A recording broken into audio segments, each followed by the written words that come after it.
1942 में अंबेडकर कहाँ थे? वह वहां कैसे पहुंचे? हमारे नेता 1942 के भारत छोड़ो आंदोलन को स्वतंत्रता की ओर एक विशाल और निर्णायक कदम के रूप में मानते हैं। हर 9 अगस्त को वे इसकी वर्षगांठ मनाते हैं। वे अंबेडकर की भी सराहना करते हैं और हर मोड़ पर उनकी स्मृति को श्रद्धांजलि देते हैं। 1942 में अंबेडकर क्या कर रहे थे? वे वायसराय की कार्यकारी परिषद में श्रम सदस्य थे, अर्थात वर्तमान पदनामों का उपयोग करने के लिए वे भारत में ब्रिटिश सरकार के मंत्रिमंडल में श्रम के प्रभारी मंत्री थे। ऐसा क्यों है कि हम कभी दोनों तथ्यों को एक साथ नहीं रखते? इसका उत्तर सरल है। इसमें अन्य मामलों की तरह जो तथ्य वर्तमान फैशन के विपरीत चलते हैं, शासकों की वर्तमान सुविधा के लिए और अन्य राजनीतिक समूह, उन्हें बस सार्वजनिक स्मृति से मिटा दिया जाता है। लेकिन मैं अनुमान लगाता हूं। पहले तथ्य, जैसा कि हम देख चुके हैं, अंबेडकर की वायसराय की परिषद यानी मंत्रिमंडल के सदस्य यानी मंत्री के रूप में नियुक्ति की घोषणा 2 जुलाई 1942 को की गई। इसे 20 जुलाई 1942 को अधिसूचित किया गया। कांग्रेस कार्यसमिति ने 14 जुलाई को वर्धा में भारत छोड़ो प्रस्ताव पारित किया। अखिल भारतीय कांग्रेस समिति ने 8 अगस्त 1942 को इसकी पुष्टि की। 9 अगस्त की सुबह सुबह बंबई में छापे मारकर गांधी जी सहित सभी नेताओं को जेलों में ठूंस दिया गया। एक तरह से यह नियुक्ति बहुत पहले ही हो जानी चाहिए थी। अंबेडकर ने 20 वर्षों तक ठीक वही विचार व्यक्त किए जो अंग्रेज व्यक्त करवाना चाहते थे, ऐसे विचार जो उन्हें बहुत उपयोगी लगे। उन्होंने ऐसा ठीक उसी समय किया जब उन्हें उनकी सबसे अधिक आवश्यकता थी, उदाहरण के लिए गोलमेज सम्मेलनों में। जैसा कि हम अगस्त 1942 में गांधी जी और अन्य राष्ट्रवादी नेताओं की गिरफ्तारी से ठीक पहले और बाद के दिनों की समीक्षा करते हुए देखेंगे, उन्होंने ऐसा न केवल उनकी सुविधा के लिए, न केवल उनके साथ समन्वय में, बल्कि उनके स्पष्ट सुझाव पर भी किया। 1931 के गोलमेज सम्मेलन में यह समन्वय अपने चरम पर था। अंग्रेजों ने आगा खां से यह घोषणा करवाई कि मुसलमान हिंदुओं से अलग हैं, उनके हित हिंदुओं से भिन्न हैं, वे राष्ट्रीय स्वतंत्रता आंदोलन से अलग हैं और वास्तव में उसके विरोधी हैं। अंग्रेजों ने आम्बेडकर को दलित वर्गों के प्रतिनिधि के रूप में चुना था। आम्बेडकर इस बात पर और भी जोर देते थे कि अनुसूचित जाति जातियां हिंदुओं से भिन्न थीं। मुसलमानों के हितों की तरह उनके हित न केवल हिंदुओं के हितों से भिन्न थे बल्कि सदैव उनके विरोधी थे और गांधी जी उनके लिए नहीं बोल सकते थे। इस गृह कार्य को देखते हुए राज्य सचिव 2 अक्टूबर 1931 को वायसराय से पूरे विश्वास के साथ कह सके, प्रतिनिधि पिछले वर्ष की तुलना में एक दूसरे से बहुत दूर हैं और मुझे विश्वास नहीं है कि अल्पसंख्यक समिति में सांप्रदायिक समझौते की थोड़ी सी भी संभावना है। सम्मेलन जल्द ही गतिरोध पर पहुंच गया। गांधी जी ने अनुरोध किया कि अल्पसंख्यक समिति स्थगित हो जाए ताकि वे अनौपचारिक चर्चाओं के माध्यम से भारतीय प्रतिनिधियों के बीच एक समझौता कराने का प्रयास कर सकें। अंबेडकर अपने रुख पर अड़े रहे, जिसमें उनकी यह मांग भी शामिल थी कि अनुसूचित जातियों को अलग निर्वाचिका दी जाए, क्योंकि मुसलमानों को दी गई थी। अपने प्रशंसक जीवनी लेखक के अनुसार आम्बेडकर ने अधिवेशनों में और ब्रिटिश प्रेस को दिए साक्षात्कारों में स्वाभाविक रूप से गांधी जी के विरुद्ध गरजे। उनका तीखा स्वर उठने लगा, स्वाभाविक रूप से गांधी जी के विरुद्ध, जैसा कि उन्होंने अपनी तीखी निर्ममता के साथ देखा। स्वाभाविक रूप से गांधी जी पर आम्बेडकर का गांधी पर वास्तव में एक निर्मम हमला था। और इस प्रकार ठीक वैसी ही जैसी अंग्रेजों ने आशा की थी और अपने गृह कार्य के आधार पर अपेक्षा की थी, चर्चाओं का कोई नतीजा नहीं निकला। गांधी जी ने अपनी पूर्ण विफलता की घोषणा की। सम्मेलन के अंत तक उन्हें इस बात में कोई संदेह नहीं रह गया था कि अंग्रेज दलित वर्गों के लिए पृथक निर्वाचिका स्थापित करके हिंदू समाज को विभाजित करने का निर्णायक कदम उठाएंगे। उन्होंने उन्हें सचेत किया। उन्होंने उन्हें चेतावनी दी कि यदि वे ऐसा करने के लिए आगे बढ़ते हैं तो वे अपने प्राणों की आहुति देकर इस कदम का विरोध करेंगे। अंग्रेजों ने उन्हें इंग्लैंड छोड़ने दिया। वे भारत पहुंचे ही थे कि उन्होंने उन्हें जेल में डाल दिया।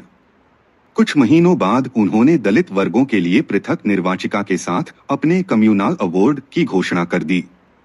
आम्बेडकर ने कम्युनल अवार्ड के प्रति अपना हार्दिक समर्थन व्यक्त किया।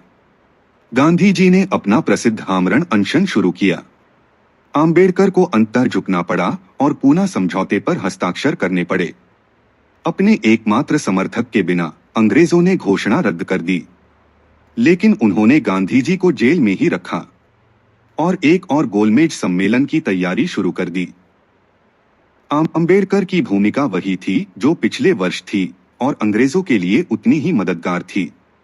और जैसा कि हम देख चुके हैं, अंग्रेज उचित रूप से सराहना कर रहे थे। अंबेडकर ने गोलमेज सम्मेलन में बहुत अच्छा व्यवहार किया था। राज्य सचिव ने 28 दिसंबर 1932 को वायसराय को सूचित किया और मैं हर उचित तरीके से उनके हाथों को मजबूत करने के लिए बहुत उत्सुक हूँ। आने वाले वर्षों में भी अंग्रेजों ने उन्हें उपयोगी से अधिक पाया। उन्होंने देखा कि हर मोड़ पर वह ऐसा रुख अपनाने की कोशिश कर रहे थे जो उनके हितों की पूर्ति करे और उनकी स्वीकृति प्राप्त करे। 24 नवंबर 1933 को मद्रास के गवर्नर सर जॉर्ज स्टेनली को लिखते हुए सर सैमुअल होरे ने टिप्पणी की, पिछले 2-3 वर्षों में मैंने आम्बेडकर को बहुत करीब से देखा है और अपने ज्यादातर दोस्तों की तरह मैं उनकी योग्यता और भारत में ब्रिटिश प्रभाव को बनाए रखने की उनकी स्पष्ट इच्छा से प्रभावित हुआ हूँ। उन्होंने एक बड़ी लड़ाई लड़ी है, सबसे पहले गांधी जी से और दूसरी सवर्ण हिंदुओं से, और कुल मिलाकर मुझे लगता है कि वे इससे अच्छी तरह उबर गए हैं। परिणामस्वरूप वे दोनों ही काम करना चाहते थे, उन्हें पुरस्कृत करना और साथ ही उन्हें ऐसे पद पर बिठाना जिससे यह सुनिश्चित हो सके कि उनकी बातों का ज्यादा असर हो। तदनुसार वर्षों से आम्बेडकर को प्रभावशाली पद, विशेष रूप से वायसराय की परिषद में एक स्थान देकर पुरस्कृत करने का विचार लंदन में भारत के सचिव और दिल्ली में वायसराय और बॉम्बे में गवर्नर के बीच पत्राचार में कई बार उठा। 1940 में यह नियुक्ति लगभग हो ही गई थी, लेकिन फिर जैसा कि हमने देखा, अंतिम समय में इसे रद्द करना पड़ा। उस समय वायसराय, राज्य सचिव और बाद में राजा दोनों को यह बताने में सक्षम थे कि आम्बेडकर और अणे दोनों ने इस खबर को बहुत अच्छी तरह से लिया है। उस समय अपनी कार्यकारी परिषद के विस्तार की अपनी योजनाओं के बारे में लिखते हुए वायसराय ने 20 फरवरी 1941 को राजा को सूचित किया कि उन्होंने आम्बेडकर और अणे को बुलाया था और दोनों ने परिषद में शामिल होने का उनका निमंत्रण स्वीकार कर लिया था, लेकिन बाद में उन्हें यह प्रस्ताव वापस लेना पड़ा। वायसराय ने लिखा, मुझे यह कहते हुए खुशी हो रही है कि दोनों पूरी तरह से उचित साबित हुए और दोनों ने मुझे आश्वस्त किया कि उत्पन्न हुई स्थिति को देखते हुए वह मेरे विचार से सहमत थे कि इस योजना को फिलहाल छोड़ देना बेहतर होगा। 2 महीने भी नहीं बीते थे और राज्य सचिव फिर से वायसराय पर अंबेडकर को शामिल करने के लिए दबाव डाल रहे थे। 13 जून 1941 को वायसराय को लिखे अपने पत्र में उन्होंने कहा, मेरा मानना है कि वह वास्तविक योग्यता वाले व्यक्ति हैं और किसी न किसी रूप में श्रम के सबसे दबे हुए स्वरूप का प्रतिनिधित्व करते हैं। मैं कल्पना भी नहीं कर सकता कि वह सांप्रदायिक मुद्दा उठाए बिना चौथे स्थान पर हो सकते हैं। यह निश्चित रूप से आपकी सूची को समाचार का महत्व देगा और साथ ही अछूतों को खुश करेगा और गांधी को नाराज करेगा। लेकिन वह क्षण नहीं आया। कुछ महीने बाद जब अंबेडकर फिर से परिषद में नहीं पहुंचे तो उनकी हताशा फूट पड़ी। उन्होंने राज्य सचिव के सामने अपना मामला रखा। उनकी निराशा इस आम दावे के विपरीत थी कि अंबेडकर कभी पदों के इच्छुक नहीं थे, ठीक वैसे ही जैसे उन्होंने पद के लिए जिन आधारों पर दलील दी थी वे विशिष्ट थे। वे पद अपने लिए नहीं बल्कि इसलिए चाहते थे ताकि दलित वर्गों का प्रतिनिधित्व हो सके। मुझे अंबेडकर से आपकी कार्यकारिणी से 6 करोड़ दलित वर्गों के प्रतिनिधि के रूप में अपने बहिष्कार पर एक हताश विरोध पत्र मिला है और उन्होंने सुझाव दिया है कि आप कम से कम एक और प्रतिनिधि जोड़ सकते हैं। राज्य सचिव ने 6 अगस्त 1941 को वायसराय को सूचित किया। मैं अपनी ओर से उन्हें जवाब देने का काम आप पर छोड़ रहा हूं, क्योंकि आप अपनी योजनाओं के बारे में सबसे अच्छी तरह जानते हैं कि क्या कहना है। सचिव ने आगे कहा, मेरा इरादा उन्हें यह बताना है कि आप निकट भविष्य में उन्हें पद पर बिठाने की उम्मीद करते हैं। इस बीच मुझे पूरा यकीन है कि कार्यकारिणी में 3 की बजाय 5 भारतीयों को शामिल करने से इस योजना से यहाँ जो अनुकूल प्रभाव पैदा हुआ है उसमें बहुत फर्क पड़ा है। जहाँ तक मेरा सवाल है, अगर आप अंबेडकर को शांत करने के लिए अतिरिक्त पोर्टफोलियो के लिए एक उचित मामला बना सकते हैं तो मुझे बहुत ज्यादा आपत्ति नहीं होगी और मैं कह सकता हूं कि मंत्रिमंडल इसे बहुत खुशी से स्वीकार कर लेगा। लेकिन अगर आप उन्हें रास्ता देते हैं तो निश्चित रूप से सिख नए जोश के साथ आपके पीछे होंगे और मुझे उम्मीद है कि आप अंबेडकर को निकट भविष्य में सीट दिलाने में सक्षम होंगे। इस घटना में अंबेडकर रुके रहे। 1942 की शुरुआत में अंबेडकर को शामिल करने पर चर्चा फिर से शुरू हुई। 29 जनवरी 1942 को राज्य सचिव को भेजे गए एक अत्यावश्यक तार में वायसराय ने लिखा कि कांग्रेस कार्यसमिति और अखिल भारतीय कांग्रेस समिति की बैठक हुई थी। सरकार को बढ़ती चुनौतियों के लिए तैयार करने के उपायों के तहत वायसराय ने उन्हें सूचित किया कि वह अपनी परिषद में बदलावों पर विचार कर रहे हैं। अंबेडकर का शामिल होना स्वाभाविक था। 8 राज्य सचिव सहमत हुए और उन्होंने सुझाव दिया कि अंबेडकर और सिखों के लिए विभागों का चयन फिलहाल अनिश्चित रहना चाहिए। 3 हफ्ते बाद लिनलिथगो ने राज्य सचिव से कहा, आगे की जांच के परिणामस्वरूप मुझे विश्वास है कि अंबेडकर ही दलित वर्गों के सच्चे और एकमात्र उचित प्रतिनिधि हैं। एक ऐसा आकलन जिसे अंग्रेजों द्वारा उन्हें 4 और वर्षों तक इस्तेमाल करने के बाद त्यागना उचित होगा। राज्यपाल की अंतर्दृष्टि। 29 अप्रैल 1942 को जैसे जैसे कांग्रेस के साथ तनाव बढ़ता गया, एल.एस. अमेरी ने वायसराय से कहा, मुझे विश्वास है कि अंबेडकर को लाकर आप अच्छा करेंगे। घटनाएं तेजी से घटित हो रही हैं। यूरोप युद्ध में है। अंग्रेजों को भारत के समर्थन की जरूरत है। कम से कम उन्हें भारत में शांति सुनिश्चित करनी होगी। कांग्रेस नेता कह रहे हैं कि हालांकि भारत के लोग भी फांसीवाद के उतने ही कट्टर विरोधी हैं, फिर भी भारत युद्ध प्रयासों का समर्थन तब तक नहीं कर सकता जब तक ब्रिटिश सरकार यह घोषणा न कर दे कि युद्ध समाप्त होने के बाद भारत को स्वतंत्रता प्रदान की जाएगी। सर स्टैफोर्ड क्रिप्स भविष्य की संवैधानिक व्यवस्थाओं पर चर्चा करने के लिए भारत में एक मिशन का नेतृत्व कर रहे हैं। वार्ता विफल रही है। बॉम्बे प्रेसिडेंसी के गवर्नर सर आर लुमली ने वायसराय मार्क्विस ऑफ लिनलिथगो को लिखे एक गोपनीय नोट में लिखा, जैसा कि यहाँ हमेशा होता है, सर स्टैफोर्ड क्रिप्स द्वारा आयोजित वार्ताओं की विफलता पर जनता की प्रतिक्रिया का सटीक आकलन करना आसान नहीं है। हालांकि मुझे यह कहते हुए खुशी हो रही है कि मुझे कोई गिरावट या कड़वाहट नहीं दिख रही है, सिवाय उस अपवाद के जिसका मैं बाद में जिक्र करूंगा। उन्होंने कांग्रेसियों, मुसलमानों, पारसियों आदि के बीच प्रतिक्रियाओं के बारे में जो कुछ सीखा था उसका वर्णन किया और फिर अपवाद के बारे में बताया। इस विवरण को गवर्नर के अपने शब्दों में रखना सबसे अच्छा होगा। मैंने जिस अपवाद का उल्लेख किया है वह अहमद कर हैं। वे एक राष्ट्रीय युद्ध मोर्चे के गठन पर चर्चा करने के लिए मुझसे मिलने आए थे और हालांकि वे उत्साहपूर्वक इसे कुछ समर्थन देने के लिए सहमत हुए, फिर भी उन्होंने इस अवसर का उपयोग मसौदा घोषणा के बारे में कुछ कड़वी टिप्पणियां करने के लिए किया। उन्होंने कहा कि उन्हें लगभग यही बताया गया था कि कांग्रेस और मुस्लिम लीग ही एकमात्र महत्वपूर्ण संस्थाएं हैं और अगर वे प्रस्तावों पर सहमत हो जाते हैं तो इससे कोई फर्क नहीं पड़ेगा कि वे या दलित वर्ग उनके बारे में क्या सोचते हैं। उन्होंने कहा कि वे निराश और अपमानित महसूस कर रहे हैं। उन्होंने घोषणा की कि ये प्रस्ताव अगस्त घोषणा के विपरीत हैं और उनके सामने आयरिश संधि के उदाहरण को देखते हुए यह सुझाव कि अल्पसंख्यकों को एक संधि के माध्यम से संरक्षित किया जा सकता है, एक बहुत ही भद्दा मजाक है। याद करें कि वास्तव में आम्बेडकर क्रिप्स पर ऐसी ही एक संधि के लिए दबाव डाल रहे थे और बाद में उन्हें वेवेल पर भी इसी तरह की संधि का आग्रह करना था, लेकिन यह सामान्य बात थी। आम्बेडकर के साथ हुई चर्चा के बारे में लुमली के विवरण को आगे बढ़ाते हुए गवर्नर ने आगे कहा, उन्होंने अंबेडकर ने पूछा, अगर उन्हें इस तरह से निराश किया गया तो उनसे और उनके दोस्तों से सरकार का समर्थन जारी रखने की उम्मीद कैसे की जा सकती है। उन्होंने राष्ट्रीय रक्षा परिषद से इस्तीफा देने के बारे में सोचा था, लेकिन कुछ समय के लिए पद पर बने रहने का फैसला किया था, लेकिन उनसे सरकार के समर्थन में कोई उत्साह दिखाने की उम्मीद नहीं की जा सकती थी। मैंने उनसे यथासंभव तर्क किया, लेकिन मुझे डर है कि उन पर इसका कोई खास प्रभाव नहीं पड़ा। गवर्नर ने वायसराय को यह बताने के लिए रुख किया कि अंबेडकर वास्तव में क्या चाहते थे। जैसा कि घटनाओं ने जल्द ही दिखा दिया, आकलन बिल्कुल सटीक था।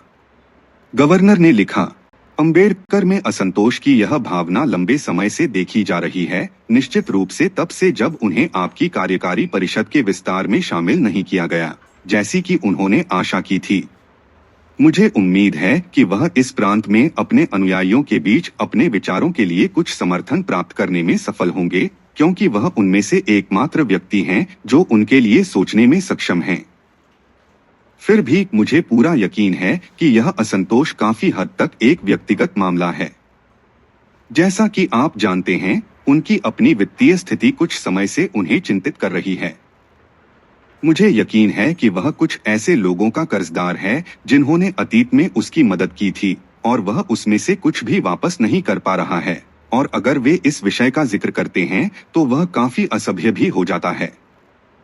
जैसा कि आप भी जानते हैं, वह कुछ समय से फ्लाइट काउल या कहीं और एक पद पाने के लिए बेचैन है जहां उसे अपने भविष्य का प्रबंध करने का मौका मिल सके।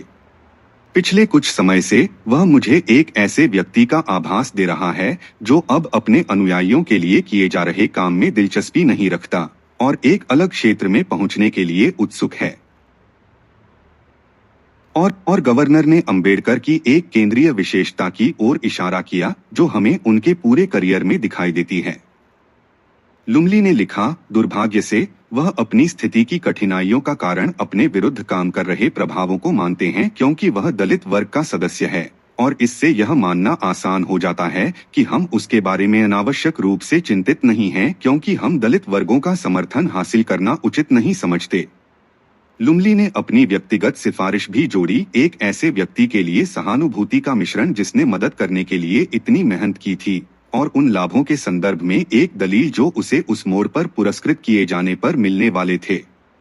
लुमली ने बैठक का विवरण इस प्रकार समाप्त किया, मैं उनके लिए कुछ किया जाना बहुत पसंद करूंगा और मुझे उम्मीद है कि यदि आपकी परिषद का और विस्तार अब संभव है तो उन्हें शामिल किया जाएगा, केवल व्यक्तिगत कारणों से नहीं बल्कि इसलिए कि हम दलित वर्गों के हित को बनाए रख सकें।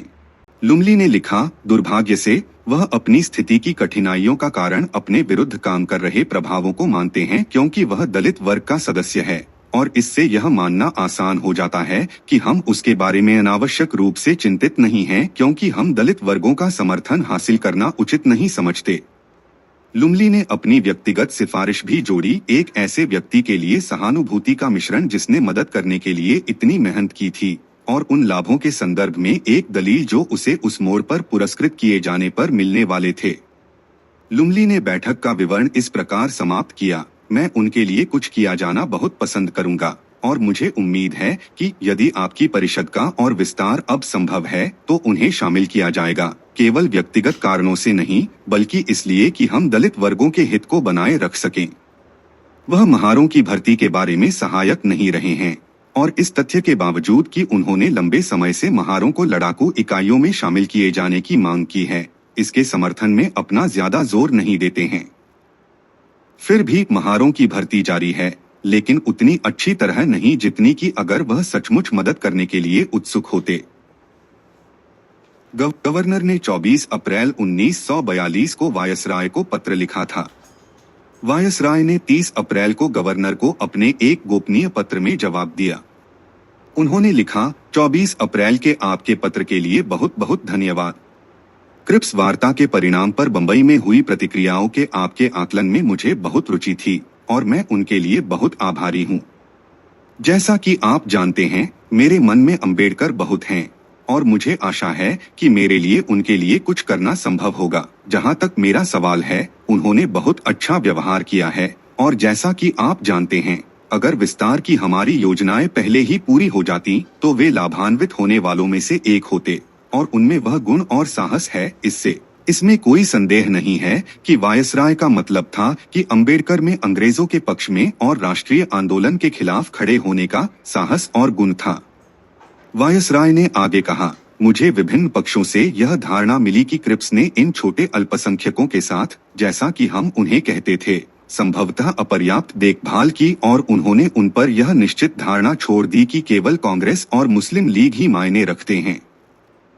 यह सच हो भी सकता है और नहीं भी, लेकिन इस विशेष रूप से संवेदनशील देश में और ऐसे लोगों के साथ काम करते हुए जिनके हाथों में कुछ हद तक बहुत बड़ी संख्या में लोगों की जिम्मेदारी है, कोई भी, मुझे हमेशा ऐसा लगता है, इतना सावधान नहीं रह सकता कि सहानुभूति की कमी या उन लोगों की ईमानदारी को स्वीकार करने में विफलता के किसी भी संकेत से बचा जा सके जिनके साथ वह काम कर रहा है। यह सब पाखंडपूर्ण बकवास था।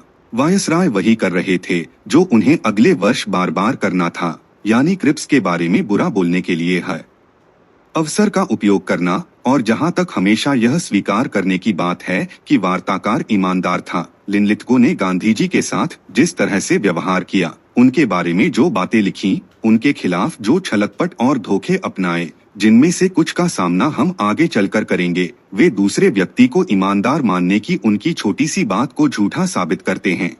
लेकिन फिलहाल हमारी दिलचस्पी इस बात में है कि राज्यपाल की अंबेडकर संबंधी सिफारिश के जवाब में उन्होंने क्या कहा। वायसराय ने गवर्नर को आश्वस्त किया और अंबेडकर की वर्तमान कड़वाहट के बारे में पूर्वानुमान लगाया।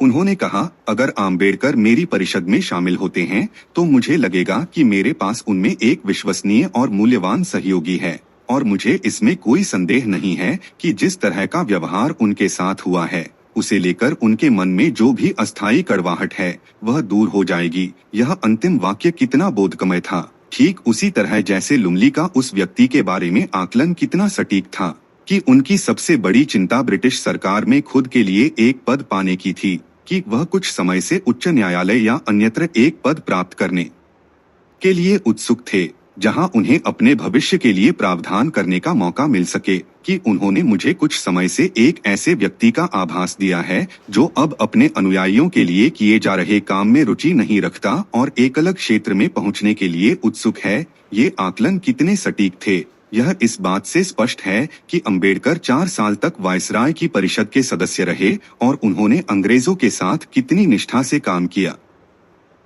क्या कोई उस पत्र में कायरतापूर्ण कृतज्ञता को पहचानने से चूक सकता है जो अंबेडकर ने वायसराय को यह सुनकर लिखा था कि वह जल्द ही पद छोड़ देंगे।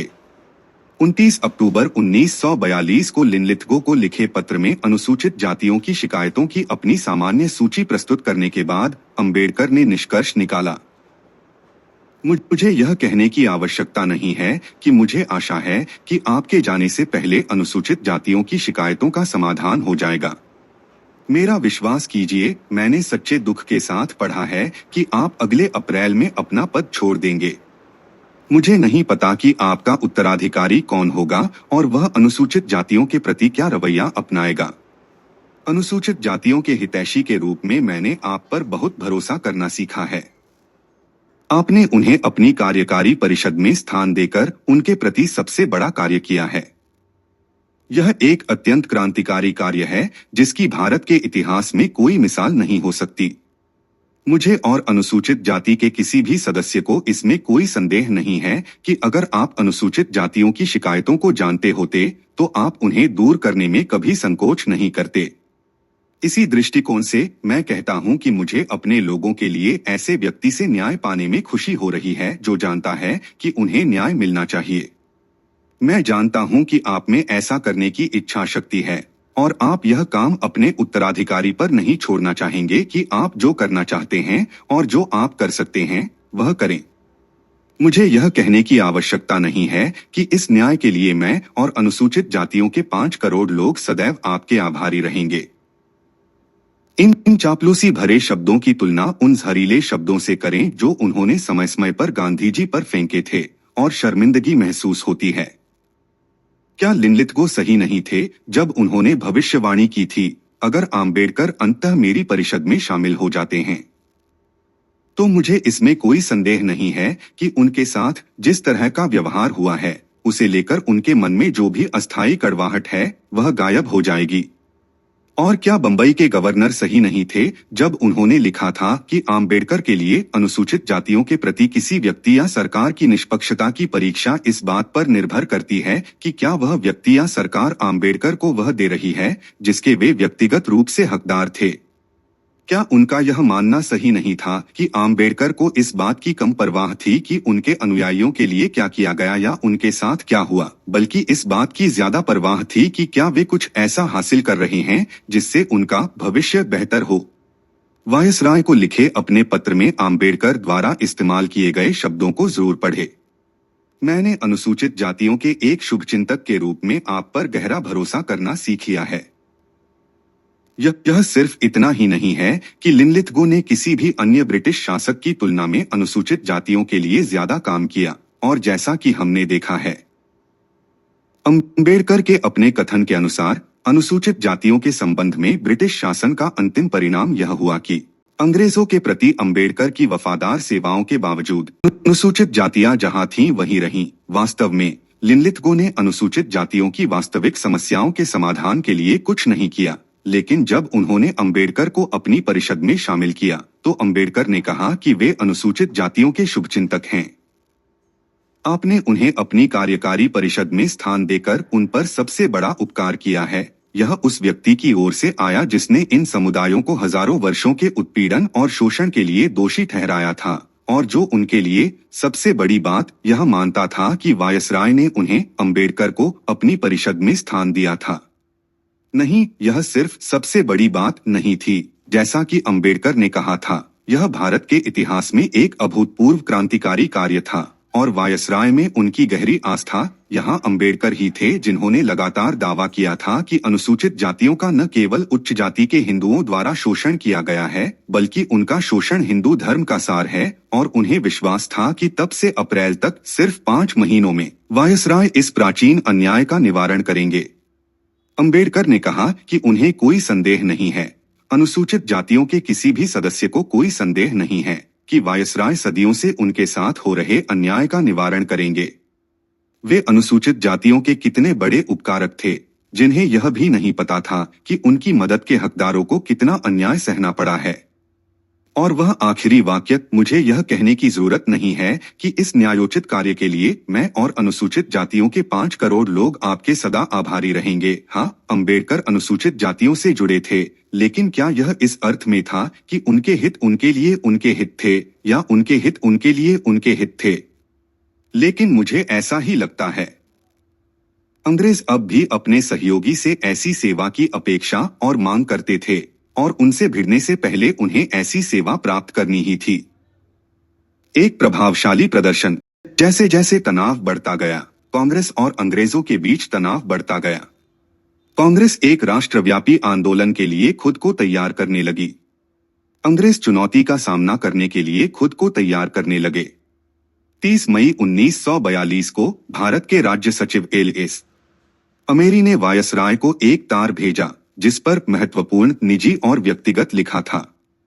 मैंने आपको अलग से टेलीग्राफ किया है कि गांधी जी के नए अभियान के परिणामस्वरूप आपको जो भी कदम उठाने पड़े, उनके लिए प्रेस का समर्थन जुटाएं। मुझे आश्चर्य है कि अगर आप अपनी पुनर्गठित परिषद के सदस्यों जैसे सी.पी. रामास्वामी अय्यर और अंबेडकर, यदि वे भी शामिल हों, को युद्ध प्रयासों पर प्रेरक भाषण देने और दौरा करने के लिए प्रेरित कर सकें, तो क्या कांग्रेस प्रवक्ताओं से ध्यान कुछ हट सकता है? आपके शामिल होने के निमंत्रण को स्वीकार करके कार्यकारिणी के सदस्य युद्ध के मोर्चे पर पूर्ण समर्थन के लिए प्रतिबद्ध होंगे। यह निश्चित रूप से यहाँ और अमेरिका में मददगार होगा, और मुझे भारत में सेना सहित वफादार तत्वों के बारे में सोचना चाहिए था, जो जापानी खतरे के प्रतिरोध में अपने विश्वास को सार्वजनिक रूप से स्वीकार करते हैं, और चीन का उदाहरण देते हुए अपने देशवासियों को निष्क्रिय स्वीकृति से सक्रिय प्रतिरोध की ओर बढ़ने के लिए प्रेरित करते हैं। उन्होंने आगे कहा, यदि आपकी परिषद के किसी सदस्य को इस तरह के अभियान में लगाया जा सके, तो यह विचार करने योग्य होगा कि क्या उन्हें इस दौरान गांधी के अहिंसक असहयोग के विचारों पर सीधे हमला करना चाहिए, बजाय इसके कि सीधे दुश्मन पर और उन लोगों पर हमला किया जाए जो दुश्मन का विरोध करने के लिए तैयार हैं। यदि यह रणनीति अपनाई जाती है, तो इसकी एक आकस्मिक विशेषता, जिसे अमेरिका और चीन में प्रमुखता दी जा सकती है, जो मदद के लिए अमेरिका की ओर देखते हैं, गांधी के इस कथन का उल्लंघन हो सकती है कि यद्यपि अंग्रेजों को भारत खाली करना होगा और इसे अराजकता के लिए छोड़ देना होगा, अमेरिकियों को सबसे पहले जाना होगा। इस संबंध में अब मैं यह सोचने के लिए इच्छुक हूं कि सूचना विभाग के लिए सी.पी. रामास्वामी अय्यर का प्रस्ताव रखने में आपकी पहली सहज प्रवृत्ति, जिनकी भूमिका को आज हम लगभग भूल चुके हैं, सही रही होगी। उनकी योग्यता और त्रावणकोर में गांधी जी द्वारा देशद्रोहियों को प्रोत्साहित करने के उनके जोशीले प्रतिरोध के रिकॉर्ड ने उन्हें इस दिशा में सशक्त नेतृत्व के लिए उपयुक्त बना दिया है। उसी दिन विदेश मंत्री ने एक अन्य तार में इस मामले पर फिर से बात की, जिसका शीर्षक था अत्यावश्यक व्यक्तिगत। जैसा कि हम देख रहे हैं, यहाँ प्रेस की वर्तमान प्रवृत्ति किसी भी स्थिति को सही रूप से देखने और गांधी जी के बयानों को बुढ़ापे की उपज मानने की है। मुझे लगता है कि आपने स्वयं बहुत समझदारी से यह विचार अपनाया है कि गांधी के विचारों का प्रचार प्रसार वर्तमान में उन्हें लाभ की बजाय हानि पहुंचा रहा है। यह इस देश और अमेरिका में निश्चित रूप से सत्य है, लेकिन मुझे आपके इस विचार के लिए आभारी होना चाहिए कि हमारे लिए यह वांछनीय है कि हम गांधी के वास्तविक उद्देश्य, चाहे वह कुछ भी हो, और भारत में उनके प्रभाव के संभावित प्रकटीकरण के विरुद्ध जनमत तैयार करना शुरू करें। मेरी ने आगे कहा, मैं पूरी तरह समझता हूं कि वर्तमान परिस्थितियों में घटनाओं के क्रम का निश्चित रूप से अनुमान लगाना असंभव है, लेकिन मैं चिंतित हूं, जैसा कि मुझे पता है कि आप भी होंगे, कि इस देश और अमेरिका में जनमत को विवेकपूर्ण सीमा से एक क्षण भी अधिक समय तक किसी भी गलत धारणा में नहीं छोड़ा जाना चाहिए। स्थिति के संभावित खतरों और उससे निपटने के लिए कठोर उपायों की आवश्यकता के विरुद्ध आधार तैयार किया जाना चाहिए। यहाँ और अमेरिका में प्रेस को विवेकपूर्ण अग्रिम मार्गदर्शन हमें दमनकारी उपायों की गलत सूचना वाली आलोचना से बचा सकता है और हमें प्रेस को निष्पक्ष रूप से संगठित करने में सक्षम बना सकता है। वायसराय सहमत हुए और उन्होंने राज्यपालों को वफादार तत्वों को संगठित करने के लिए राजी किया। 14 जुलाई 1942 तक कार्यकारी समिति ने भारत छोड़ो प्रस्ताव को अंतिम रूप दे दिया था। इसे प्रकाशन के लिए जारी किया गया। प्रस्ताव ने प्रदर्शित किया कि हालांकि कांग्रेस मित्र देशों की सेनाओं की तत्काल वापसी पर अड़ी नहीं थी, फिर भी उसने इस बात पर जोर दिया कि ब्रिटिश शासन को तुरंत समाप्त किया जाना चाहिए। प्रस्ताव में यह भी घोषणा की गई थी कि गांधी जी प्रस्ताव के उद्देश्यों को प्राप्त करने के लिए एक राष्ट्रव्यापी संघर्ष का नेतृत्व करेंगे। वायसराय ने प्रत्येक प्रांत के राज्यपालों को तत्काल निजी और व्यक्तिगत तार भेजे, जिसमें उनसे ब्रिटिश सहयोगियों से बात करने और गांधी जी और कांग्रेस की निंदा करने का अनुरोध किया गया।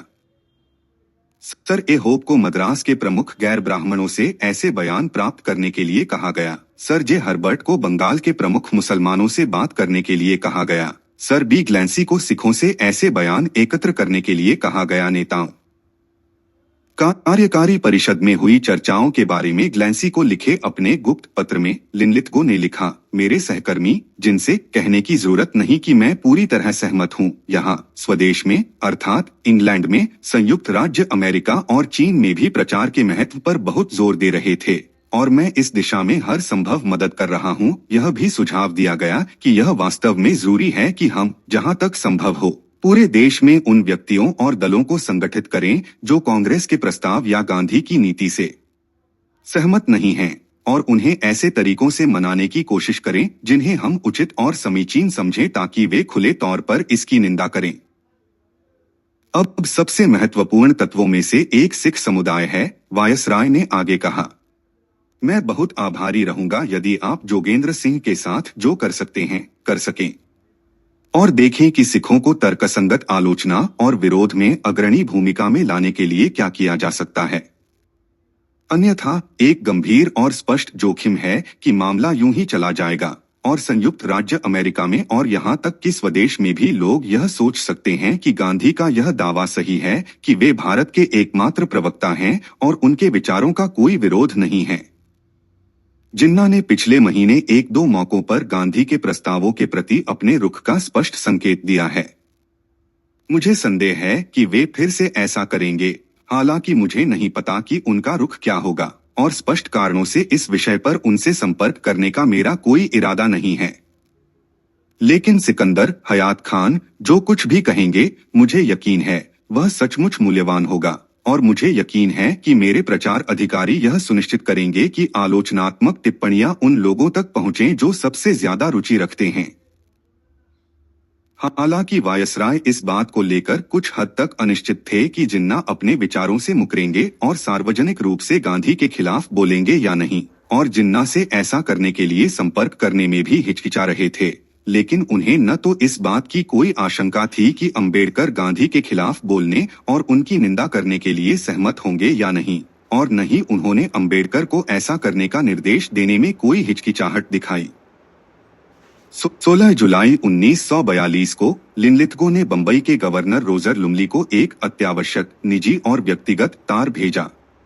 मेरा मानना है कि गांधी के आंदोलन के लिए यह अत्यंत महत्वपूर्ण है कि विभिन्न दल और प्रमुख व्यक्ति जो उनके विचारों से सहमत नहीं हैं, सार्वजनिक रूप से इसकी निंदा करें, और मुझे विश्वास है कि इस परिणाम को प्राप्त करने के लिए हम जो भी विवेकपूर्ण ढंग से कर सकते हैं वह अत्यंत मूल्यवान होगा। आपको बंबई में आलोचनात्मक टिप्पणियों को प्रोत्साहित करने के अवसर मिल सकते हैं। इसी तरह के निर्देश अन्य प्रांतों के गवर्नरों को भी भेजे गए।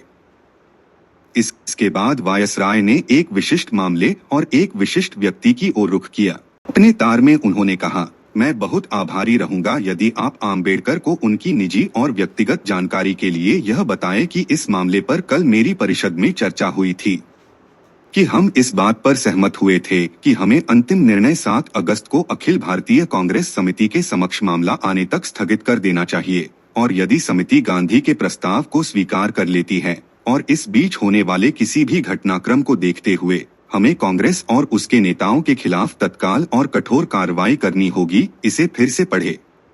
वायसराय केवल आम्बेडकर को अपनी परिषद के निर्णय की जानकारी नहीं दे रहे थे, बल्कि यह भी बता रहे थे कि सरकार ठीक यही करेगी, अर्थात कांग्रेस और उसके नेताओं के खिलाफ तत्काल और कठोर कार्रवाई करेगी। वह वही कर रहे थे जो राज्य सचिव ने उपयोगी बताया था। कार्यकारिणी में शामिल होने के आपके निमंत्रण को स्वीकार करके आप युद्ध के मोर्चे पर अपना पूरा समर्थन देने का वचन देंगे, अमेरी ने सलाह दी थी।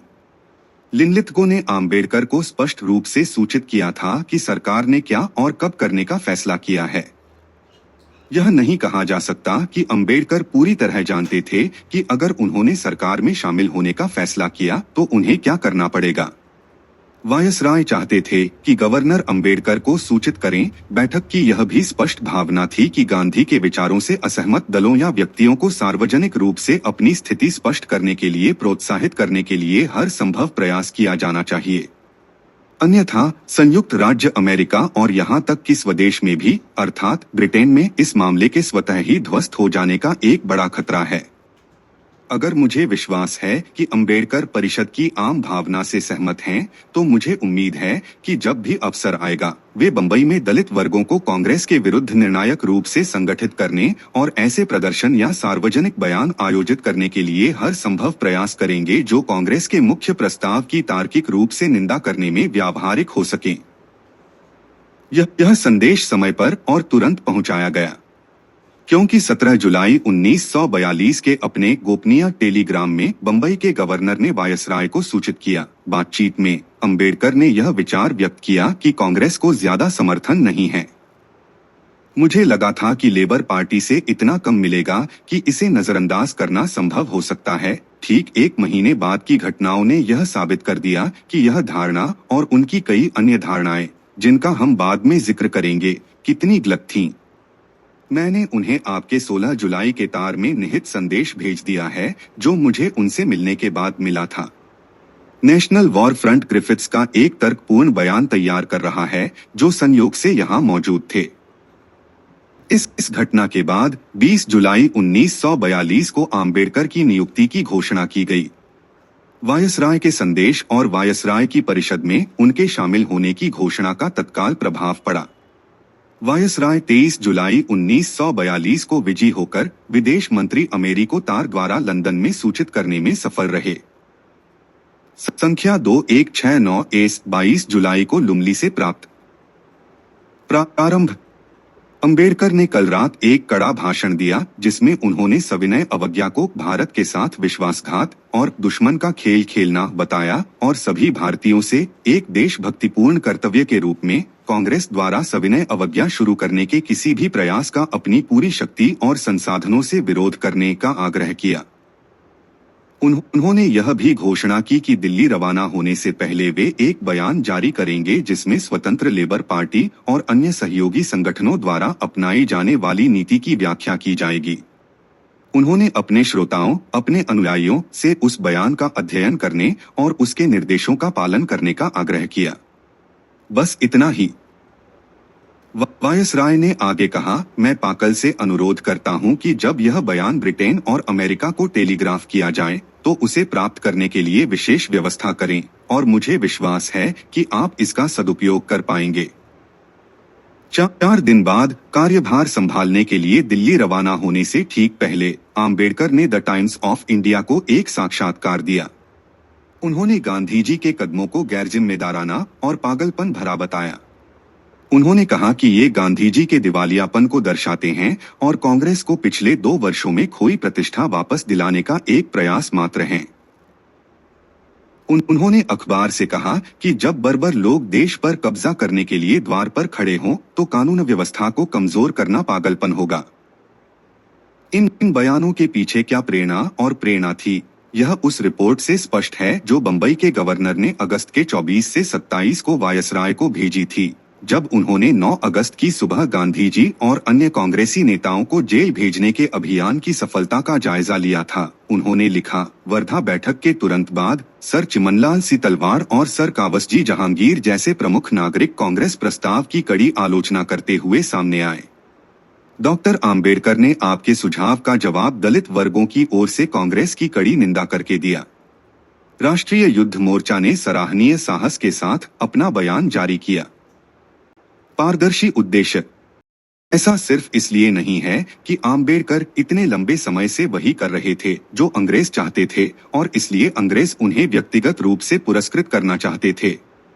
वायसराय की कार्यकारी परिषद में उनका शामिल होना एक व्यापक योजना का हिस्सा था। इसके 2 तत्व थे, अनुसूचित जातियों को हिंदू समाज से अलग करना और दूसरा, कार्यकारी परिषद में विश्वसनीय गुर्गों को भर देना ताकि दमन और अन्य निर्णयों को अंग्रेजों के साथ साथ भारतीयों द्वारा भी लिया गया घोषित किया जा सके। हालांकि उनके उद्देश्य अलग अलग थे, फिर भी मुसलमानों और हिंदुओं ने मिलकर 1857 में अंग्रेजों को खदेड़ने की कोशिश की थी। उसके बाद मुसलमानों के बीच सर सैयद अहमद के सहयोगवादी और आत्मसमर्पणवादी सिद्धांतों का बोलबाला रहा। 1906 तक यह पुनर्निर्देशन इतना आगे बढ़ गया था कि अंग्रेज आगा खान के नेतृत्व में मुसलमानों का एक प्रतिनिधिमंडल इकट्ठा कर सके और वायसराय को एक ज्ञापन सौंप सके, जिसे अंग्रेजों ने स्वयं तैयार किया था और जिसमें पृथक निर्वाचन क्षेत्रों की अत्यंत महत्वपूर्ण और भारत के लिए घातक मांग शामिल थी। यह अंग्रेजों की फूट डालो और राज करो नीति का एक मुख्य तरीका था, एक ऐसा इनाम रखना जिसकी आकांक्षा यह समूह तभी कर सकता था जब वह खुद को शेष भारतीय समाज से अलग कर ले। सिखों के बीच भी यही अभियान शुरू किया गया था। सेना में ऐसे समारोह शुरू किए गए जो सिख रंगरूटों में यह धारणा पैदा करते थे कि वे हिंदू नहीं हैं।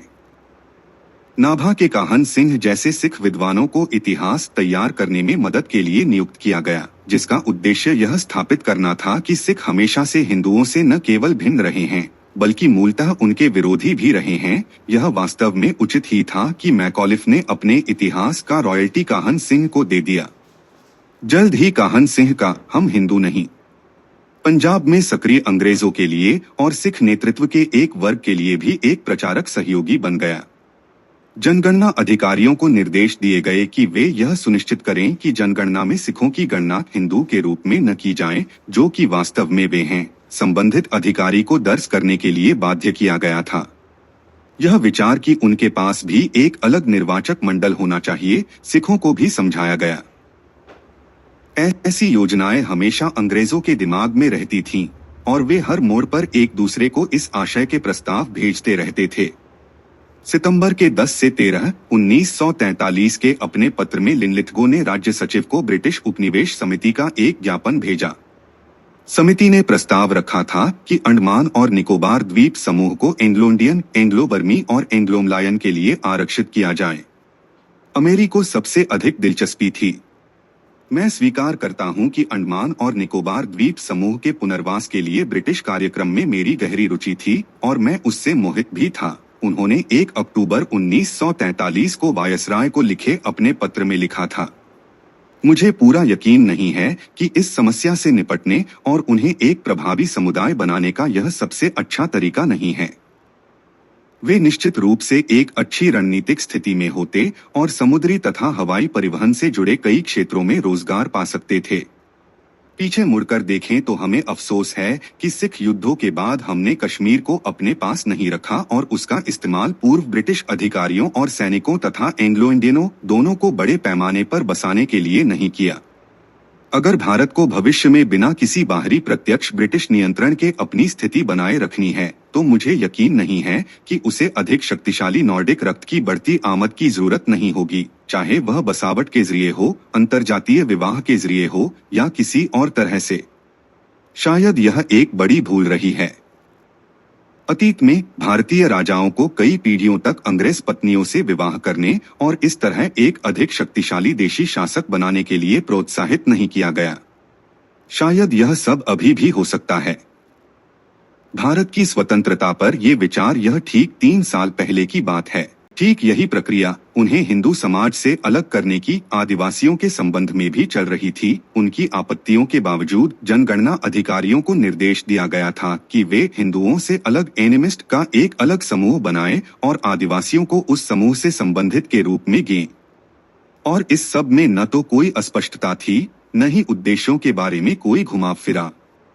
ये आदिवासी अपने मन और विवेक से एक साफ कागज जैसी सतह प्रदान करते हैं जिस पर मिशनरी अपनी छाप छोड़ सकते हैं। सर रिचर्ड टेम्पल ने घोषणा की, जो क्रमशः हैदराबाद में रेजिडेंट और 3 प्रांतों में ब्रिटिश प्रशासन के प्रमुख थे, मध्य प्रांत, मद्रास और बॉम्बे। और यदि वे आदिवासी ईसाई धर्म से जुड़ जाते हैं, जैसा कि वे तेजी से हो सकते हैं, तो वे एक नाभिक का निर्माण करेंगे जिसके चारों ओर ब्रिटिश शक्ति और प्रभाव इकट्ठा हो सकते हैं। सिखों पर मैकॉलिफ के निबंध का शीर्षक ही था, सिख धर्म और स्लेट के लिए इसके लाभ। अनुसूचित जातियां निश्चित रूप से विशेष थीं। शुरू से ही ये मिशनरियों और शासकों दोनों के निशाने पर थे। साइमन कमीशन के समय तक इनकी गणना भी हिंदुओं के दायरे से बाहर की जाने लगी थी।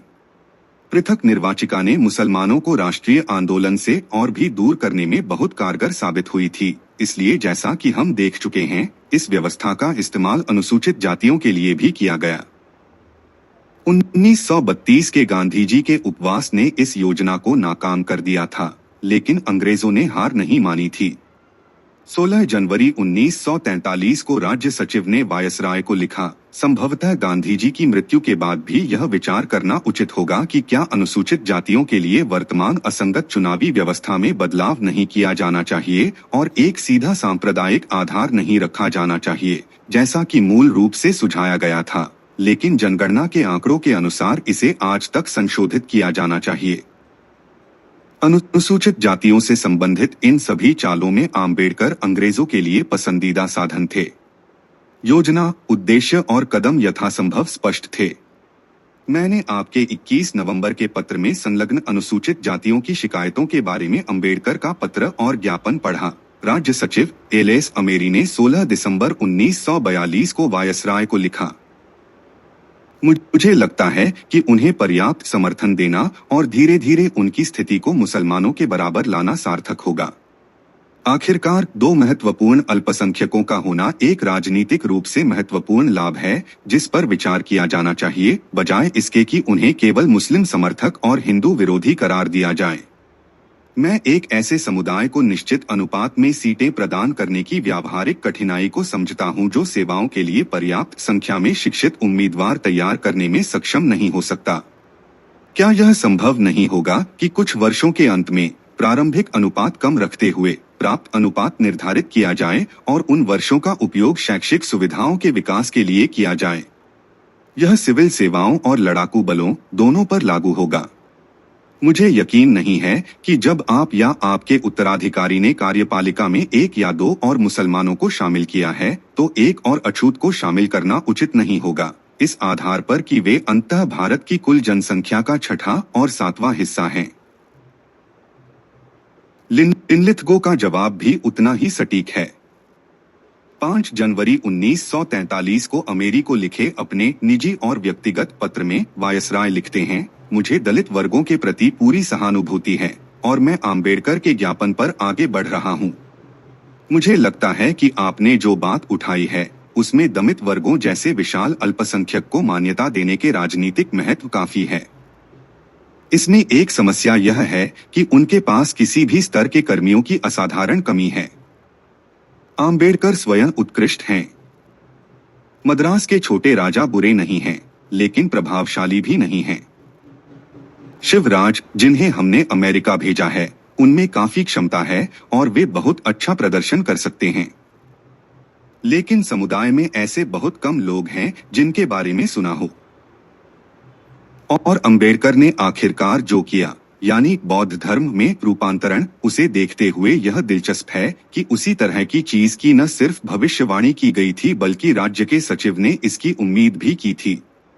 16 जनवरी 1943 के उसी पत्र में अमेरी ने अफसोस जताया, अनुसूचित जातियों की मूलभूत कमजोरी यह है कि वे न तो एक चीज हैं और न ही दूसरी। अगर उनमें सामूहिक रूप से ईसाई या मुस्लिम बनने का साहस होता तो उनके लिए कानून बनाना बहुत आसान होता। लेकिन जब तक वे हिंदू व्यवस्था का हिस्सा बने रहेंगे, बिना किसी अलग धर्म या संगठन के आधार के, और खुद को हिंदू मानते रहेंगे, ऐसा लगता है कि उनकी बेहतरी का एकमात्र मौका राजनीतिक पक्ष में नहीं बल्कि हिंदू समुदाय में धीरे धीरे सामाजिक रूप से अपनी जगह बनाने पर है। और फिर आगे विलाप। वर्तमान में ऐसा लगता है कि अंबेडकर और मुट्ठी भर अन्य लोगों के अलावा उन्हें इस बात का कोई वास्तविक विचार नहीं है कि वे क्या बनना चाहते हैं या खुद को कैसे संगठित करना है। तो यह एक बिंदु था, एक ऐसे व्यक्ति को पुरस्कृत करने के अलावा जिसने इतने लंबे समय तक इतना अच्छा व्यवहार किया था। अंग्रेज उन्हें, अनुसूचित जातियों को, एक बड़ा सहारा देने और उनकी स्थिति को धीरे धीरे मुसलमान। इसके अलावा एक और भी सामान्य रणनीति काम कर रही थी। कांग्रेस के साथ टकराव लगातार अपरिहार्य होता जा रहा था। ब्रिटिश शासकों ने एक दूसरे से कहा कि भारतीयों को अग्रिम पंक्ति में रखना वास्तव में उपयोगी होगा। गांधी जी और कांग्रेस पर यथासंभव कठोरतम अपशब्दों की बौछार करने की अपनी स्पष्ट इच्छा शक्ति के साथ अंबेडकर एक स्वाभाविक उम्मीदवार थे।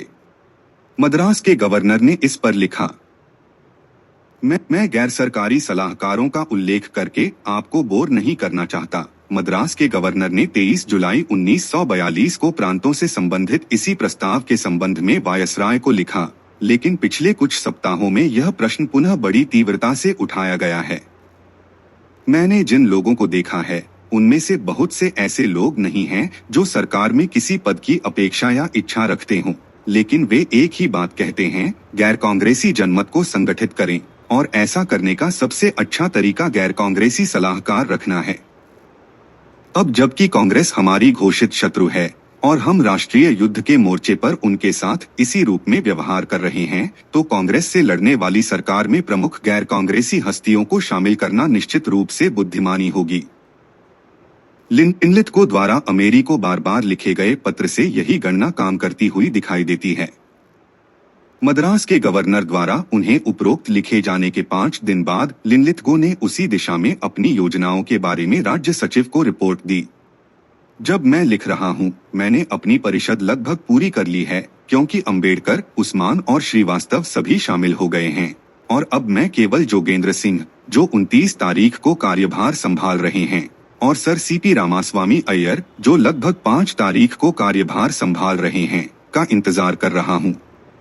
इसलिए 7 अगस्त को होने वाली अखिल अंतर्राष्ट्रीय कांग्रेस कमेटी की बैठक से पहले मेरे पास एक पूरी टीम होनी चाहिए, और इस बात का शायद कोई खास महत्व न हो कि कांग्रेस के प्रति नीति और संभवतः गांधी जी आदि को मान्यता देने के निर्णय पर जो महत्वपूर्ण चर्चाएं चल रही हैं, वे एक ऐसी परिषद द्वारा संचालित की जाएंगी जो मेरे और चीफ को छोड़कर पूरी तरह से गैर सरकारी हो और मेरे, चीफ और बेंथल को छोड़कर पूरी तरह से भारतीय हो। मैक्सवेल का प्रदर्शन खराब रहा है और लगभग 1 महीने तक उनके मैदान से बाहर रहने की संभावना है, और रईसमैन तो लंदन में ही हैं। इस हिसाब किताब के दिन से केवल 5 दिन दूर होने पर वायसराय अपनी परिषद में भारतीयों का फायदा उठाकर उन्हें खुश कर लेता है, ताकि वे गांधी जी और अन्य लोगों को गिरफ्तार करने के निर्णय में पूर्ण और अटूट भागीदार बन जाएं।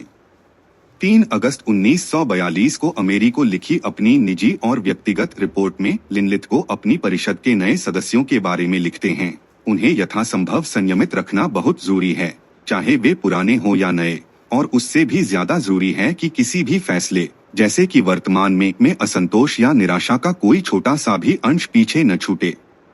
वे अब तक बहुत अच्छा कर रहे हैं, लेकिन मैं उन्हें इस काम से पीछे हटने का मौका नहीं देना चाहता, जो कि एक बहुत ही बुरा और अलोकप्रिय काम होगा, क्योंकि अगर मैंने उन पर बहुत ज्यादा लगाम लगाने की कोशिश की तो वे ऐसा कर सकते हैं।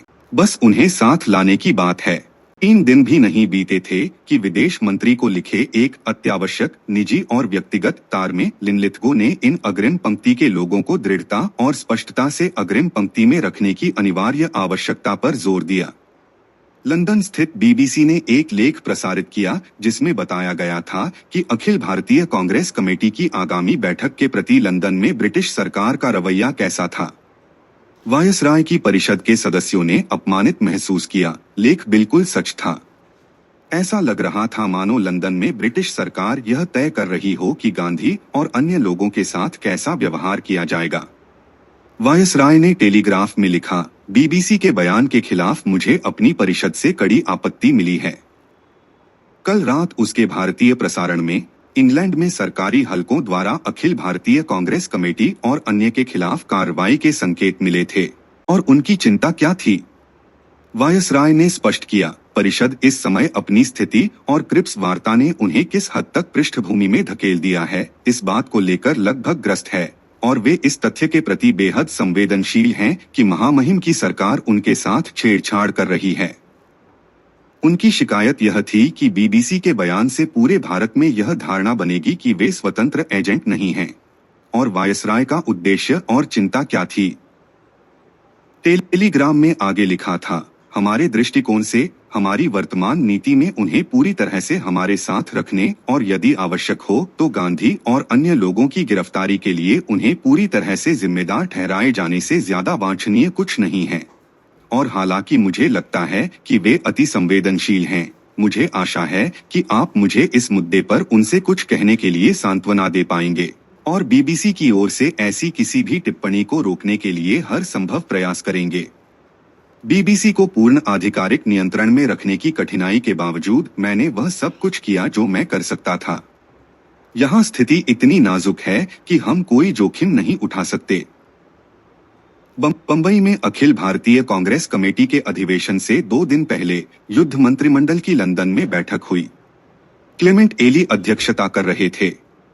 निष्कर्ष प्रस्तुत करने वाले कार्यवृत्त में दर्ज था, राज्य सचिव ने कहा कि वायसराय, जिन्होंने अपनी परिषद के साथ पूर्ण सहमति से कार्य किया था, ने अत्यंत धैर्य का रुख अपनाया था, यह आशा करते हुए कि कांग्रेस उनके द्वारा प्रस्तावित कार्यवाही के बारे में बेहतर विचार करेगी।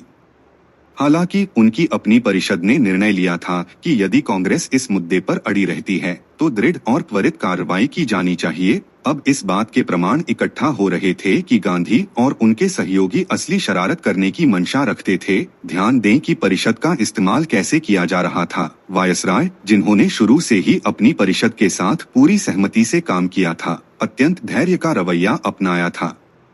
हालांकि उनकी परिषद ने निर्णय लिया था कि यदि कांग्रेस इस मुद्दे पर अड़ी रही तो दृढ़ और त्वरित कार्रवाई की जानी चाहिए। याद कीजिए कि उस दिन पहले वायसराय ने राज्य सचिव को तार द्वारा क्या कहा था, बेशक हमारे दृष्टिकोण से उन्हें हमारी वर्तमान नीति पर पूरी तरह से सहमत कराने से ज्यादा वांछनीय कुछ नहीं है। हमें पूरी तरह से गुप्त रखा जाना चाहिए और यदि आवश्यक हो तो गांधी की गिरफ्तारी आदि के लिए पूरी तरह से जिम्मेदार ठहराया जाना चाहिए। और जैसा कि जल्द ही स्पष्ट हो जाएगा, वायसराय न केवल धैर्यपूर्वक प्रतीक्षा कर रहे थे बल्कि हफ्तों से कांग्रेस नेताओं की अंतिम बारीकियों तक योजना बना रहे थे। लेकिन अंग्रेजों के पास ऐसे भारतीय थे जो पद की खातिर आगे आने को तैयार थे। उन्होंने इन उत्साही व्यक्तियों को सामने क्यों नहीं लाया? युद्ध मंत्रिमंडल की बैठक के विवरण में पुनः इस बात की ओर संकेत किया गया। कांग्रेस नेताओं के विरुद्ध की गई कार्रवाई की घोषणा करते समय इस बात पर बल दिया गया कि निम्नलिखित बिंदुओं को प्रमुखता दी जानी चाहिए।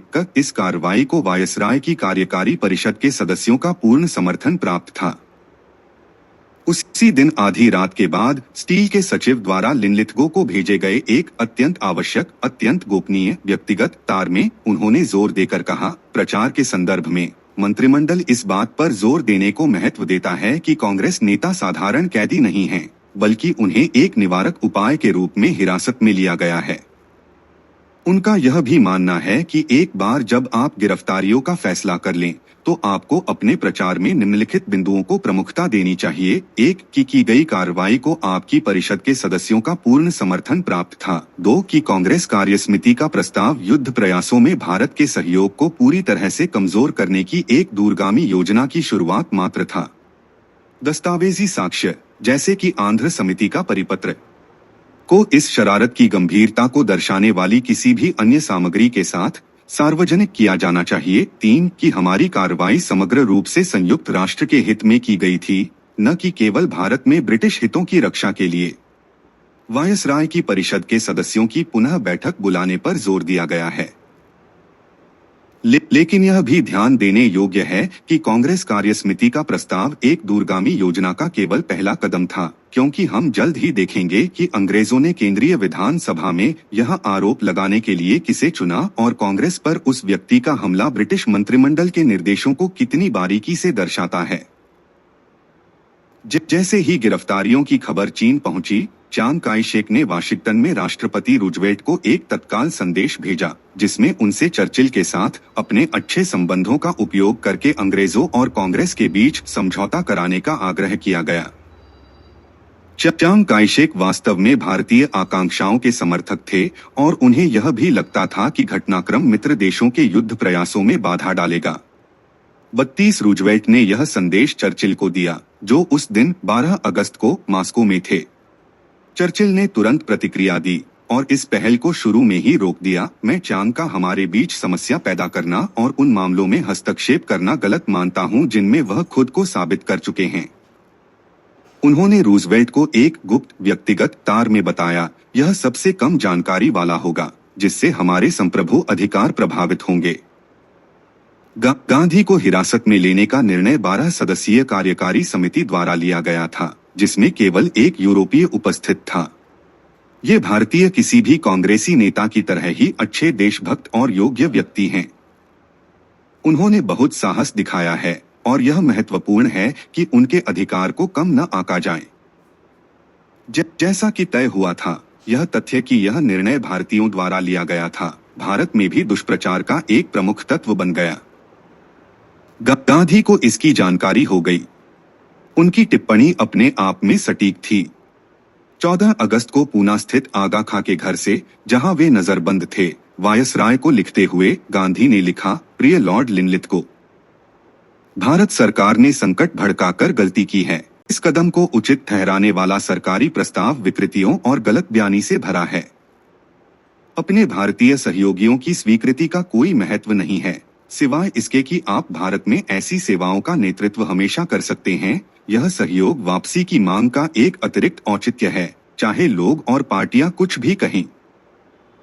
यह सिलसिला जारी रहा। अंबेडकर जैसे परिषद सदस्य अंग्रेजों द्वारा की जा रही कार्रवाइयों का समर्थन और बचाव करते रहे और अंग्रेज उनके बयानों और इस तथ्य का हवाला देते रहे कि ये भारतीय निर्णय लेने में शामिल थे, कि वे वास्तव में निर्णय लेने में सबसे आगे थे, जो कुछ किया जा रहा था उसके औचित्य के रूप में।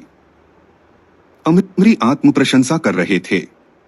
कांग्रेस नेताओं के सुरक्षित जेलों में बंद होने के बाद वायसराय को लिखते हुए उन्होंने कहा, आपकी विस्तारित कार्यकारिणी का एक पहलू जो हमारे लिए सबसे ज्यादा मददगार रहा है, वह यह है कि विभिन्न सदस्यों ने खुलकर अपने विचार व्यक्त किए हैं, चाहे वे सरकार के पक्ष में हो या कांग्रेस के खिलाफ। अंबेडकर एक से ज्यादा बार सबसे ज्यादा प्रभावी रहे हैं और फिरोज नून भी उनमें से एक थे। यहाँ तक कि जोगेंद्र भी काफी उपयोगी रहे हैं।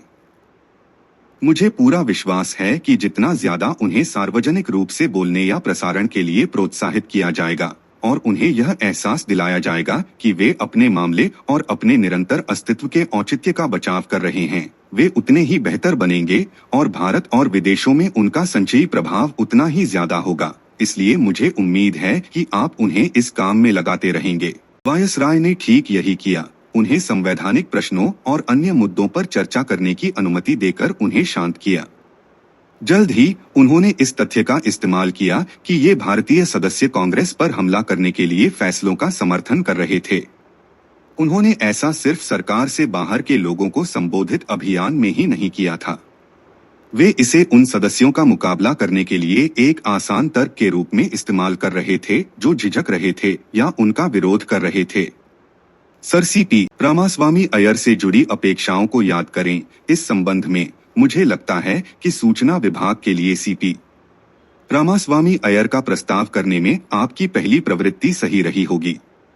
उनकी योग्यताएं और त्रावणकोर में गांधी जी द्वारा देशद्रोहियों को प्रोत्साहित करने के उनके जोशीले प्रतिरोध का रिकॉर्ड उन्हें इस दिशा में एक मजबूत नेतृत्व के लिए उपयुक्त बनाता है। राज्य सचिव ने 30 मई 1942 के अपने महत्वपूर्ण निजी और व्यक्तिगत टेलीग्राम में लिखा था, और तूफान आने से पहले सर सीपी रामास्वामी अय्यर निश्चित रूप से राज्य सचिव की अपेक्षाओं पर खरे उतर रहे थे। परिषद ने इस बात पर विचार करने के लिए बैठक की थी कि क्या गांधी जी आदि को गिरफ्तार होने पर अदन या अफ्रीका में कहीं और निर्वासित किया जाना चाहिए, और अगर गांधी जी उपवास पर चले गए तो क्या किया जाना चाहिए। अखिल भारतीय कांग्रेस कमेटी की बैठक शुरू होने में एक दिन से भी कम समय बचा था। बंबई में हुई बैठक में वायसराय ने अपने अत्यंत आवश्यक व्यक्तिगत तार में राज्य सचिव को सूचित किया, मैंने सोचा कि इस समय बिल्ली और चूहे का सवाल उठाना उचित नहीं है और मैं इसे बाद के लिए टाल दूंगा, लेकिन चर्चा के दौरान सीपी रामास्वामी अय्यर ने स्पष्ट रूप से और बिना किसी प्रतिक्रिया के कहा कि उनकी राय में अगर गांधी उपवास करते हैं तो उन्हें इसके परिणाम भुगतने के लिए छोड़ दिया जाना चाहिए और यह स्पष्ट कर दिया जाना चाहिए कि यह हमारी गलती नहीं है। उन्होंने आगे कहा कि उनका मानना है कि अगर उन्हें और अन्य नेताओं को भारत में नजरबंद कर दिया जाए तो हम उस नीति को लागू करने की अधिक मजबूत स्थिति में होंगे। 36 लेकिन गिरफ्तारियों पर प्रतिक्रिया की गंभीरता स्पष्ट होते ही सर सीपी का धैर्य जवाब दे गया। उन्होंने वायसराय को पत्र लिखना शुरू कर दिया जिसमें कहा गया कि वह गांधी से बात करना चाहते हैं ताकि वे उस बुजुर्ग व्यक्ति को तर्क समझा सकें। वायसराय ने राज्य सचिव को बताया कि उन्होंने सर सीपी को चर्चा के लिए बुलाया है। उन्होंने उन्हें इस भ्रम से मुक्त कर दिया था कि वे गांधी जी पर जरा भी प्रभाव डाल सकते हैं। वायसराय ने बताया, यही मेरा पहला मुद्दा था। अब मैं जनता के दृष्टिकोण और जनहित की बात पर आता हूं। सर सीपी मुझसे सहमत होंगे कि वे मेरी सरकार में ऐसे समय में शामिल हुए थे जब यह सर्वविदित था कि कांग्रेस के साथ टकराव कमोबेश अपरिहार्य था। इसके बाद वायसराय ने अमेरी से कहा, उन्होंने सर सीपी के सामने यह बात रखी कि वे चाहे जितनी भी कोशिश कर लें, जनता के मन से उस धारणा को मिटाना संभव नहीं होगा जो सर सीपी ने इसलिए छोड़ी थी क्योंकि वे कांग्रेस के विरुद्ध सरकार की कार्रवाई से सहमत नहीं थे।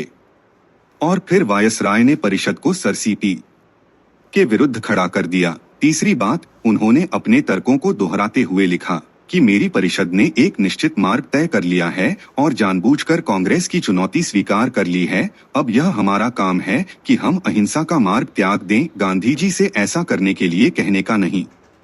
अंत में और एक बहुत ही वास्तविक कठिनाई जिसे मैं अत्यंत मैत्रीपूर्ण ढंग से प्रस्तुत करना चाहता था, यदि सर सीपी मेरी परिषद से हट जाते हैं तो क्या इसका अर्थ लगभग निश्चित रूप से उनके वर्तमान सहयोगियों के साथ शीघ्र टकराव नहीं होगा, क्योंकि उनकी नीति बहुत स्पष्ट और जानबूझकर यह थी कि हम गांधी जी से संपर्क नहीं करेंगे या किसी और को ऐसा करने नहीं देंगे। जैसा कि हम बाद में विस्तार से देखेंगे, कुछ महीने बाद फरवरी 1943 में यही क्रम और यही युक्ति अपनाई गई जब गांधी जी 21 दिनों के उपवास पर थे और सरकार को निश्चित जानकारी थी कि उनकी मृत्यु हो सकती है। वायसराय ने अपनी परिषद में भारतीयों से इस निर्णय का समर्थन प्राप्त कर लिया था कि चाहे कुछ भी हो जाए, वे गांधी जी को उनके उपवास के निर्णय के परिणाम भुगतने देंगे। इसमें बहुत निश्चित रूप से और कुछ हद तक उपवास समाप्त होने से पहले उनकी मृत्यु भी शामिल थी। निष्कर्ष निकाला, जैसे जैसे दिन बीतते गए, एम.एस. अण्णे और जे.पी. श्रीवास्तव जैसे सदस्य गांधी जी की मृत्यु में भागीदार होने को लेकर चिंतित होने लगे। बेशक अंबेडकर को इस बात पर कोई आपत्ति नहीं थी, जैसा कि हम देखेंगे। इन सदस्यों ने आग्रह करना शुरू कर दिया कि गांधी जी को अपने हाथों मरने देने के बजाय, और चूंकि वे अब इतने कमजोर हो चुके थे कि वे काफी समय तक, यदि कभी, किसी भी महत्वपूर्ण राजनीतिक गतिविधि को फिर से शुरू नहीं कर पाएंगे, सरकार को उन्हें बिना शर्त रिहा कर देना चाहिए और इस तरह उनकी मृत्यु या बिगड़ती हालत से अपने हाथ धो लेने चाहिए। वायसराय को यह बिल्कुल पसंद नहीं आया और उन्होंने हिचकिचाने वालों के सामने वही जाना पहचाना तर्क रखा। मैंने अणे से फिर मुलाकात की है। उन्होंने विदेश सचिव को अपने अतिशीघ्र तार में कहा। वे केवल इतना ही कह सकते थे कि उपवास के उद्देश्य और अवधि के लिए रिहाई की खुली पेशकश और इस समय बिना शर्त रिहाई के बीच बहुत कम अंतर है। मैंने कहा कि मुझे दुनिया का बहुत बड़ा अंतर दिखाई दे रहा है। घंटों की चर्चा और पर्याप्त बहुमत के बाद हमने एक सरकारी बयान पारित किया जिसमें स्पष्ट रूप से कहा गया था कि बिना शर्त रिहाई के अलावा किसी भी चीज से अनशन नहीं रुकेगा, और कहा कि हम इससे सहमत नहीं हो सकते। हमने अपनी नावें जला दी थीं और बिना उपहास का पात्र बने वापस नहीं जा सकते थे। और जैसा कि अंग्रेजों की आदत थी, वायसराय ने भारतीयों के हित में, वास्तव में हिंदुओं के हित में तर्क दिया। और अगर हिंदू सदस्य आम तौर पर इस्तीफा दे देते हैं तो वे न केवल एक राष्ट्रीय सरकार की संभावना या विचार को, बल्कि भारत के लिए लोकतांत्रिक आधार पर संसदीय सरकार या संवैधानिक प्रगति की पूरी व्यावहारिकता को अपूरणीय क्षति पहुंचाएंगे। मुझे अणे और उनके साथ सहानुभूति रखने वालों को खोने का बहुत दुख होगा, लेकिन मुझे भारतीय संवैधानिक प्रगति को होने वाली अपूरणीय क्षति के लिए और भी अधिक दुख होगा। कैसा लगेगा अगर हिंदू टूट जाए और जिन्ना 2 या 3 हिंदू अफसरों और सुल्तान अहमद के अलावा मौजूदा मुसलमानों के आधार पर सत्ता में आ जाएं। अणे इस सब से बुरी तरह हिल गए थे, लेकिन गांधी की मृत्यु की जिम्मेदारी के डर से इतने भयभीत हैं कि वह अन्य सभी विचारों को मिटा देता है। इस बीच मैंने जोगेंद्र से मुलाकात की है, जो कह रहे हैं कि वे इस्तीफा नहीं देंगे। फिरोज को संदेह है कि क्या इन धमकियों का कोई नतीजा निकलेगा। अगले दिन वायसराय ने अमेरी को भेजे अपने तत्काल व्यक्तिगत तार में इस बात को दोहराते हुए कहा, मेरे हिंदू साथी यह सोचकर बहुत बेचैन हैं कि अगर गांधी की मृत्यु हो गई तो क्या होगा, लेकिन तार्किक रूप से वे बेहद कमजोर स्थिति में हैं, क्योंकि हमारी नीति को परिषद ने पूरी चर्चा के बाद मंजूरी दी थी और वे इस बात को समझते हैं, और अगर वे हार गए तो जिन्ना उनके दावे को ठुकरा सकते हैं। मैंने उन लोगों को स्पष्ट कर दिया है कि अगर उन्हें कोई संदेह है तो वे बिना देर किए अपना मन बना लें, और मैं इंतजार करने को तैयार नहीं हूं। अमेरी ने प्रधानमंत्री चर्चिल को 1 मिनट भेजा। गांधी का मामला अब तक बहुत संतोषजनक ढंग से चल रहा है, अमेरी ने लिखा। वायसराय ने अपने सहयोगियों को गांधी जी को स्वतंत्रतापूर्वक उपवास करने का अवसर देने के लिए अपनी मनमानी करने की अनुमति देकर उन्हें इसे पूरा करने की जिम्मेदारी लेने के लिए राजी कर लिया। यह संभव है कि अणे और कुछ अन्य जो अल्पमत में थे अभी भी इस्तीफा दे दें। भारतीयों का उपयोग किस लिए किया गया? इन भारतीयों ने खुद को किस उपयोग के लिए उपलब्ध कराया? जैसे जैसे गांधी जी की हालत बिगड़ती गई, सरकार द्वारा नियुक्त डॉक्टरों ने बताया कि उनके अधिक समय तक जीवित रहने की संभावना नहीं है। सरकार इस मामले को अंत तक देखने के लिए दृढ़ थी, अर्थात गांधी जी को उनके द्वारा लिए गए निर्णय के परिणामस्वरूप मरने देना, चूंकि यह उनकी अपीलों से पूरी तरह अप्रभावित रही। देश भर के नेताओं द्वारा जारी की गई अपीलों से कि कम गांधी जी को बिना शर्त रिहा किया जाना चाहिए ताकि वे एक स्वतंत्र व्यक्ति के रूप में अपना अनशन तोड़ सकें या जारी रख सकें। वायसराय की परिषद के 3 सदस्य इसे और बर्दाश्त नहीं कर सके। HP मोदी, MS अणे और NR। सरकार ने इस्तीफा दे दिया। 18 फरवरी 1943 को एक संयुक्त बयान में उन्होंने कहा, गवर्नर जनरल की परिषद से हमारे इस्तीफे की घोषणा कर दी गई है और हम बस इतना ही कहना चाहते हैं कि एक बुनियादी मुद्दे, महात्मा गांधी के अनशन पर की जाने वाली कार्रवाई का मुद्दा पर हमारे बीच कुछ मतभेद पैदा हो गए थे और हमें लगा कि अब हम अपने पदों पर नहीं बने रह सकते। अपने अनशन के 11वें दिन गांधी जी को सबसे गंभीर संकट का सामना करना पड़ा। सरकार के सर्जन जनरल ने बताया कि उन्हें दौरा पड़ा है। सर्जन जनरल तो और भी निश्चित थे कि अंत बस कुछ ही घंटों में है। 21 फरवरी को बंबई सरकार ने देश को तैयार करना समझदारी भरा समझा। उसने एक विज्ञप्ति जारी की जिसमें कहा गया कि महात्मा गांधी बेहद कमजोर हैं और अगर अनशन तुरंत खत्म नहीं किया गया तो उनकी जान बचाने में बहुत देर हो सकती है। तब तक देश हिल चुका था। बेशक अंबेडकर नहीं, वे बिल्कुल भी डगमगाए नहीं। इसके विपरीत वे उन लोगों में से थे जो वायसराय के साथ खड़े थे, इस बात पर अडिग कि अगर बूढ़ा आदमी मर जाता है, खैर वह मर जाता है। लेकिन सभी चिकित्सीय राय को झुठलाते हुए गांधी जी बच गए। दिल्ली में वायसराय, लंदन में राज्य सचिव, पूरी ब्रिटिश सरकार ने इसे अंग्रेजों की जीत घोषित किया। बूढ़े ने अपना आखिरी तीर मार लिया है और हमसे कुछ नहीं पाया। उन्होंने एक दूसरे को तार भेजे गए, पत्र भेजे गए, एक दूसरे को दुनिया के सबसे बड़े छल को मात देने के लिए बधाई दी गई। लिनलिथगो के गांधी जी के लिए शब्द, उस दुखी छोटे बूढ़े आदमी को मात देने के लिए चर्चिल के महात्मा के लिए शब्द। वे उन लोगों के लिए एक दूसरे की प्रशंसा करना नहीं भूले, जिनमें सबसे प्रमुख अंबेडकर थे, जो उनके साथ खड़े रहे। गांधी मामले के अंत की प्रतीक्षा करते हुए राज्य सचिव ने 26 फरवरी 1943 को अपने निजी और गुप्त पत्र में वायसराय को लिखा, आपकी परिषद को भरने के सामान्य प्रश्न पर मैंने पहले ही तार भेज दिया है और मुझे पूरा विश्वास है कि गांधी मामले पर आपके 3 सहयोगियों के दलबदल से आपको खुद को बहुत निराश नहीं होने देना चाहिए। आखिरकार आपकी परिषद ने अगस्त में खुद को उत्कृष्ट रूप से सही ठहराया और वर्तमान संकट की विचित्र रूप से कठिन भावनात्मक परिस्थितियों में भी आपकी केवल 3 बटालियनों ने वास्तव में युद्ध का मैदान छोड़ा, जबकि अन्य थोड़ा डगमगाए होंगे लेकिन अभी भी अपनी जगह पर डटे हुए हैं। चाहे कुछ भी हो, जो बचे रहेंगे उनकी साख उनके डटे रहने से बढ़ेगी, जबकि अगर गांधी बच जाते हैं तो छोड़ने वालों की स्थिति एक बेतुकी स्थिति में होगी, जो इसके विपरीत उन लोगों की साख बढ़ाएगी जो रुके हुए हैं। अब उपवास के बाद तनाव के कारण बाहर रहने वालों में से एक वायसराय ने हाशिए पर लिखा। बेशक वह आम्बेडकर की बात नहीं कर रहे थे।